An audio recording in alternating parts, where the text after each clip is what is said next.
Hey, it is Andy with FensePost, and I'm continuing to unbox my entire record collection. And right here, today, I have Dear Catastrophe Waitress. It's the 6th studio album by one of my all-time favorite bands. It's the Scottish indie pop group Belle And Sebastian.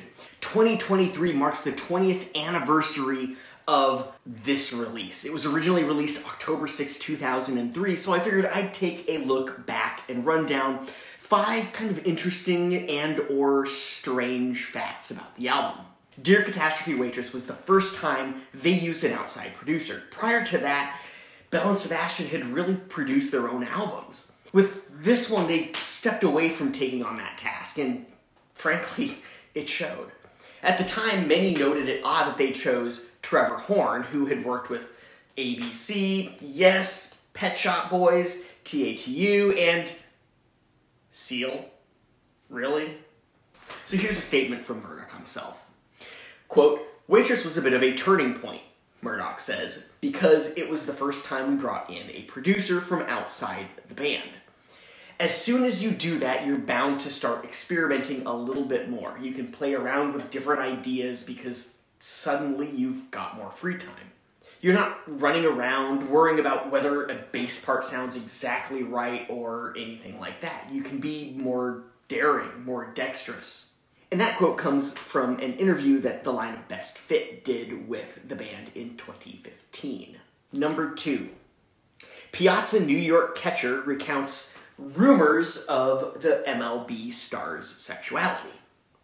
So the song on here, Piazza New York Catcher, has become just a widely renowned favorite for many fans. And it was written by Murdoch after watching Mike Piazza play for the New York Mets, and the lyrics touch on themes of nostalgia, lost love, blooming love, and the passing of time.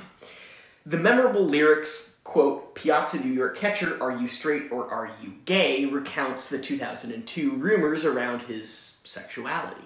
Recounting many years later on the speculation, Outsports.com writes, quote, "In the June-July 2002 issue of Details magazine, then New York Mets manager Bobby Valentine said he believed baseball was ready for an openly gay player.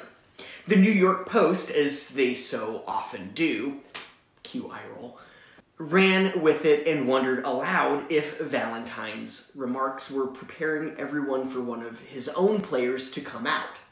Amidst the swirling that the gay player is him, aka Piazza, the next day, New York Met catcher Mike Piazza held a press conference to declare, quote, 'I'm not gay, I'm heterosexual.' And in doing so, he made many think, in fact, he was gay."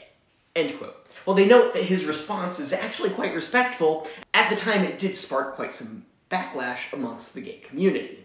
Every so often, I gotta sip my wine in celebration of the 20th anniversary. Continuing on, in fact, the song is about Murdoch's romance of his future wife in San Francisco. The couple had attended a game there where the Giants played the Mets. Later, for Rolling Stone, Murdoch said, quote, "I was almost instantaneously drawn to Piazza. That's the thing about him. He was a talisman wherever he went. He was the kind of player people tended to follow, and we thought he was a good guy." Later on, in another article, and I can't remember exactly where I saw it, Murdoch goes on to say that he still enjoys hearing about Piazza and seeing what he's doing and all of that stuff. So the sentiment really has not changed. Since then, Piazza has actually gotten married and had a few kids of his own. Just an aside, it's not the first time Belle and Sebastian has sung about sports. Number 3. The cover for the single for Step Into My Office, Baby featured Roxanne Clifford of Veronica Falls. The first single off Dear Catastrophe Waitress was for the LP's opening track, Step Into My Office, Baby. It featured Bobby Kilday from Belle and Sebastian, Hannah Robinson, who I don't know where she was from, and Roxanne Clifford. 6 years later, Clifford would help front Veronica Falls. Step Into My Office Baby would reach number 32 in the UK singles charts, number 2 on the UK indie singles and albums charts, and it was also shortlisted for an Ivan Novello Award for Best Song. Not too shabby. Number 4, If You Find Yourself Caught in Love is one of many Belle and Sebastian songs that references religion. So the lyrics read, quote, "If you find yourself caught in love, say a prayer to the man above." In fact, until 2003, the year that this was released, Murdoch lived above a church hall and worked as its caretaker. You can hear religious references as early as Tiger Milk, their first album, and through, at the very least, 2006's The Life Pursuit. See Act of the Apostles, parts 1 and 2. And likely well beyond that, up to, well, this year's LP itself. In an article for The Guardian, Murdoch stated, quote, "I had this time when I found myself singing all these old hymns in my kitchen, and I couldn't work out why I was doing it. Then one Sunday morning, I got up, looked at my watch, and thought, I wonder if I could make it to a church service. It was so welcoming, it just felt like you were coming home. 12 years later, I've never left." End quote. So, Murdoch is religious. In fact, he is, I believe, a Catholic. Or is it Christian? One of those. Number 5. Critics hailed the album as the band's, quote, return. Pitchfork emphasized this in their review of Dear Catastrophe Waitress. And I quote, "What went wrong is typically chalked up to a split in songwriting duties, a practice that made their third and fourth albums, The Boy with the Arab Strap, and Fold Your Hands, Child, You Walk Like a Peasant, disjointed, frustrating listens." End quote. I do not agree with Pitchfork, at the very least on The Boy with the Arab Strap. Fold Your Hands did seem a bit disjointed, but I thoroughly, to this day, still enjoy The Boy with the Arab Strap. The Guardian even notes this, stating, quote, "Their first 2 albums were exquisitely moving and eloquent.